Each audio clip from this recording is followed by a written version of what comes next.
नमस्कार दोस्तों, आपका स्वागत है हमारे इस चैनल में एडवोकेट कृष्ण कुमार त्रिपाठी। दोस्तों, आज का वीडियो काफ़ी इम्पोर्टेंट है और काफ़ी जानकारी वाला है। मेरे ख्याल से मेरा मेरा आपको सजेशन है कि आप इसको पूरा देखिए। इसमें एक इम्पोर्टेंट जानकारी मैं आपको दे रहा हूँ, इसमें आपके कुछ कन्फ्यूज़न भी दूर होंगे। हाल फिलहाल में अभी लगभग 3 दिन पहले इलाहाबाद हाई कोर्ट ने एक जजमेंट दिया, जिसमें इलाहाबाद हाई कोर्ट का कहना था कि जो मेंटेनेंस के केसेस होते हैं उसमें एक्स पार्टी जजमेंट नहीं दिया जा सकता, और अगर दिया भी जा रहा है तो फिर उसमें पत्नी पक्ष जो है वो ये साबित करे कि पति को नोटिस जो है वो तामील हुआ था, यानी पति को नोटिस मिला था। केस की कहानी कुछ ऐसी थी कि इसमें एक शख्स के खिलाफ मेंटेनेंस का ऑर्डर हो जाता है। केस शुरू होता है, मेंटेनेंस ऑर्डर होता है, केस खत्म भी हो जाता है 125 का। उसके बाद वसूली वारंट जारी होता है, जो एग्जीक्यूशन वाइफ लगा देती है। लगभग 2.5-3 साल केस चलता है। ओवरऑल वसूली वारंट कुछ 3.5-4 लाख के आसपास जारी होता है। और पति के घर में वारंट जाता है। पति जब वारंट देखता है तब पति को समझ में आता है कि मेरे ऊपर धारा 125 का मुकदमा चल रहा था। तो पति हैरान रह जाता है, क्योंकि पति को ऐसा कोई नोटिस मिला ही नहीं था। पति का वाइफ से डिस्प्यूट चल रहा था और वाइफ लंबे समय से पति से अलग रह रही थी, और वाइफ ने 498 दर्ज करवाया हुआ था। लेकिन इसके अलावा पति पर 125 का मुकदमा भी लगा है। पति को इसकी कोई जानकारी नहीं थी और ना ही पति को कभी नोटिस आया। पति ने इलाहाबाद हाईकोर्ट का रुख किया और वहां पर इलाहाबाद हाईकोर्ट में पति ने जो है कोर्ट से कहा कि सर, मुझे तो कुछ इस केस की कोई जानकारी ही नहीं थी, तो फिर मैं कैसे इस केस में जो जजमेंट हुआ उसको फॉलो करूं, और मैं भरण पोषण क्यों दूं अपनी वाइफ को। पूरे सर्कमस्टेंसेस देखने के बाद और उसमें कोर्ट ने ये पाया, हाई कोर्ट ने, इलाहाबाद हाई कोर्ट ने, कि इसको नोटिस नहीं मिला था। इसलिए इलाहाबाद हाई कोर्ट ने निचली कोर्ट के आदेश को पूरी तरह रद्द कर दिया। मतलब ये सच में पति की एक जीत हो गई, क्योंकि अब जो 3 साल मुकदमा चला नीचे की कोर्ट में, जहां पत्नी के पक्ष में भरण पोषण का आदेश हुआ, वो पूरा मुकदमा खारिज हो गया। अब पत्नी को वापस मुकदमा लगाना पड़ेगा अगर भरण पोषण चाहिए तो, और वापस वापस पति को नोटिस जारी करवाना पड़ेगा। और पूरा मुकदमा वापस चलेगा। और अब पति वकील के साथ आएगा तो सीधी सी बात है, वो मुकदमा 3 साल नहीं 5-6 साल चलेगा और ज़्यादा ही चलेगा। मतलब पत्नी के लिए बहुत बड़ी आफत है ये। तो इलाहाबाद हाईकोर्ट ने बहुत ही अच्छा जजमेंट देते हुए पत्नी को चारों खाने चित कर दिया। कहीं ना कहीं पति, जो ये मैट्रिमोनियल डिस्प्यूट था, इसमें पति ने 99.99% बाजी मार ली, क्योंकि एक केस जो खत्म हो चुका था उसको फिर से शुरू करना और उसको फिर से लंबा खींचना, ये बहुत टेढ़ी खीर होता है। इसमें पैसा समय दोनों बर्बाद होता है। दोस्तों, होता ये है कि अक्सर इस तरह की राम कहानियां हमको सुनने को देखने को मिल जाती हैं। कई बार क्या होता है, पत्नी या पत्नी का वकील चालाकी करता है, ये केस लगा देते हैं लेकिन पति को सूचना नहीं मिलने देते, और कोर्ट में जो कोर्ट के कर्मचारी होते हैं या जो अधिकारी होते हैं, वॉट एवर, उनसे सेटिंग कर लेते हैं ये। वो सेटिंग करके जज साहब को बता देते हैं कि उसको नोटिस मिल गया है, वो नोटिस मिलने के बाद भी नहीं आ रहा है। ऐसा अक्सर कोर्ट में होता है। और ये सेटिंग आराम से हो जाती है, ज़्यादा नहीं, आप 4-5 हज़ार या फिर 8-10 हज़ार खर्चा करेंगे, ये सेटिंग हो जाती है। कोर्ट के अधिकारी मिल जाते हैं, पूरी रिपोर्ट आपके फेवर में बना देते हैं। एक तामीली की रिपोर्ट बन जाती है कि जिसको नोटिस भेजा गया था उसको नोटिस मिल गया है, ये उसके साइन है, या फिर ये लिख देते हैं कि उसने नोटिस लेने से मना किया। तो इससे इससे ये हो जाता है, कोर्ट ये मान के चलते कि उसको नोटिस मिल गया है, और कोर्ट जो है कार्रवाई शुरू कर देती है, और उसके बाद जो है एक तरफा जजमेंट दे दिया जाता है। और उसके बाद पत्नी को लगता है कि मैं तो केस जीत चुकी हूँ, ठीक है, अब पति परेशान होगा। लेकिन इस बार कहानी थोड़ी उल्टी फंस गई, क्योंकि इसमें इलाहाबाद हाईकोर्ट ने यह भी कहा है कि पत्नी को ही साबित करना पड़ेगा कि नोटिस पति को मिला था। तो सीधी सी बात, नोटिस तो मिला ही नहीं था, तो पत्नी साबित कैसे करेगी। और जो कोई भी नोटिस कोर्ट भेजती है उसके साथ एक्नॉलेजमेंट लगा के भेजती है, जिसको एडी कहते हैं, तो वो वापस आता है कई बार क्या होता है कि डाकिया से सेटिंग कर ली जाती है, कोर्ट के बाबुओं से सेटिंग कर ली जाती है। तो एडी में डाकिया सील लगा देता है और कुछ भी साइन कर देता है। कोर्ट को लगता है कि इसमें साइन है, तो पति को नोटिस मिल चुका होगा। और कई बार कोर्ट के जो बाबू होते हैं, डाकिया, इनसे सेटिंग कर लो तो ये नोटिस में जो तामीली आती है उसमें नोटिस वहाँ पर वो नोटिस सर्व करते ही नहीं है, वहाँ कुछ जाता ही नहीं है, उनके पास ही रहता है। उसमें लिख देते हैं कि जो है पति ने नोटिस लेने से इनकार किया, ऐसा वो लिख देते हैं। तो अगर कोई ऐसा लिख रहा है तो वो तो फिर तामीली ही मानी जाएगी, मतलब नोटिस सर्व हो चुका है, क्योंकि मैं नोटिस देने गया, उसने लेने से मना किया।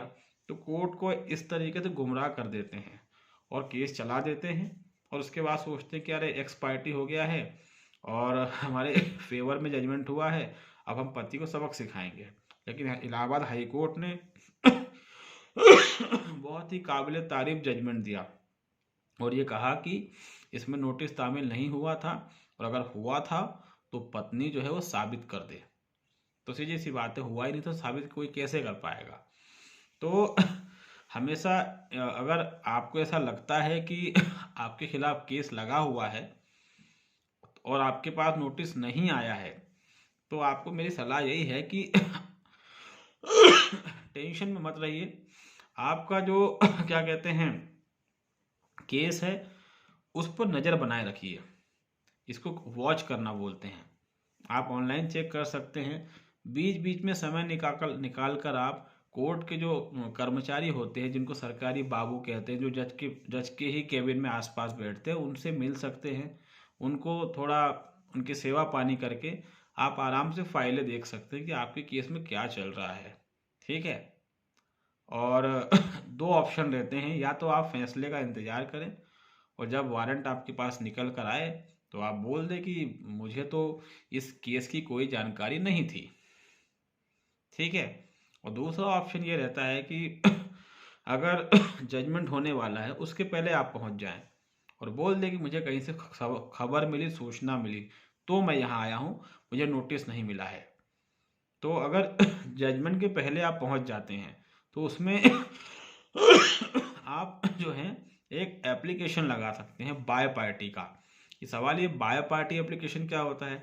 बाय पार्टी एप्लीकेशन का मतलब ये कि केस एक्स पार्टी हो चुका है। तो जब केस एक्स पार्टी हो चुका है, मतलब एक तरफा हो चुका है, आप उसमें एक्स पार्टी हो गए हैं, मतलब वो आपकी वाइफ के फेवर में आप एक तरफा चल रहा है। तो जब जजमेंट होने वाला हो उसके ठीक पहले आप पहुंच जाएं और बाय पार्टी की एप्लीकेशन दे दें। उस एप्लीकेशन में लिख के दे दें कि ये जो केस है ये एक्स पार्टी हुआ है, मुझे इसकी जानकारी नहीं थी, मुझे नोटिस नहीं मिला, मुझे रिश्तेदारों दोस्तों के माध्यम से मालूम पड़ा कि मेरे ऊपर मुकदमा लगा हुआ है, इसलिए मैं यहाँ पर आया हूँ।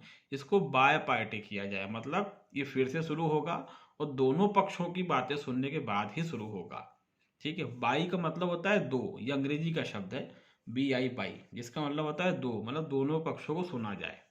तो इसमें क्या होगा, जज साहब को ऐसा करना पड़ेगा। अब सवाल ये है कि मैंने ये बात क्यों बताई कि आप केस जब ख़त्म होने वाला हो, जजमेंट होने वाला हो, तब जाकर आप जज के सामने खड़े हों। तो मैंने ये बात इसलिए बताई है क्योंकि होता ये है कई बार कि केस एक्सपायर्टी हो जाता है, आप हाई कोर्ट जाते हैं अगर, तो हाई कोर्ट जब आप जाते हैं तो वहाँ पर कई बार कुछ ऐसे खड़ूस जज बैठे रहते हैं जो ये कहते हैं कि ठीक है एक्सपायर्टी हुआ है, कोई दिक्कत नहीं है, हम इसको बाय पार्टी करने का आदेश दे देंगे, लेकिन इसमें काम कीजिए, आपका एरियर इसमें 3-3.5 लाख बन रहा है, तो आप इसमें है ना 25% जमा करवा दीजिए या 50% करवा दीजिए।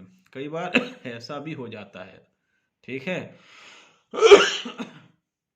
तो ना लेना एक ना देना एक, केस की जानकारी हमें थी नहीं, और जो हाई कोर्ट में जज साहब कह रहे हैं कि इतना जमा करवा दो, तो हम क्यों जमा करवाए।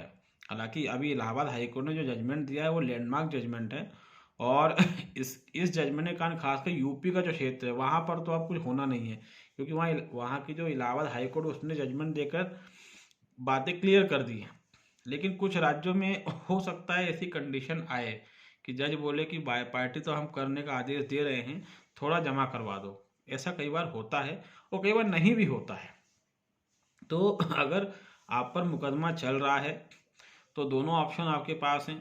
या तो केस जो है जब ख़त्म होने वाला हो उसके पहले आप पहुंच जाएं और जज को बताएं कि मुझे तो दोस्तों से मालूम पड़ा, रिश्तेदारों से मालूम पड़ा कि मुझ पर केस लगा हुआ, मुझे कोई नोटिस नहीं मिला है। नोटिस की जो जो इसमें रिपोर्ट लगाई गई है उसकी जांच करवा ली जाए। मेरे साइन है ही नहीं, ना मेरी फैमिली में किसी के साइन है। एक तो बात ये हो गई। दूसरी बात ये कि अगर आप थोड़ा लड़ने का दम रखते हैं तो जज भाड़ में जान दीजिए केस, नोटिस हमें मिला नहीं है, हो जाने दीजिए जजमेंट। जब आपके पास वसूली वारंट आएगा हाई कोर्ट में जाइए सीधे और बोलिए कि मुझे नोटिस नहीं मिला था, इस केस के बारे में मुझे कोई जानकारी नहीं थी, इसलिए इस केस को वापस शुरू कराया जाए, मैं कुछ भी नहीं दूंगा।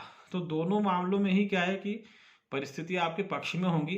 अब जो भी आपको ठीक लगता है दोनों में से, वो जो भी मतलब स्टेप आपको उचित लगती है आपकी बुद्धि के अनुसार आप उसको अपने लिए इस्तेमाल कर सकते हैं। क्योंकि क्या होता है कि हर व्यक्ति का एक अलग माइंडसेट होता है। तो उम्मीद है दोस्तों हमारी बातें आपको समझ में आई होंगी। ये जजमेंट जो है मैंने जो हमारा व्हाट्सएप ग्रुप बना उसमें डाल दिया था। अगर आप हमारे व्हाट्सएप ग्रुप से ज्वाइन नहीं हुए हैं तो आप ज्वाइन हो जाइए। मैंने टेक्स्ट मैसेज के माध्यम से पोस्ट डाली हुई है। मैं कुछ कुछ दिनों में मैं रिपीट करता रहता हूँ टेक्स्ट मैसेज के माध्यम से पोस्ट की। हमारा ये ग्रुप है और इस ग्रुप से जुड़ने की ये लिंक है, तो आप उस लिंक पर क्लिक करके हमारे व्हाट्सएप ग्रुप से जुड़ सकते हैं। उसमें मैं इस तरीके के अपडेट्स देता रहता हूँ।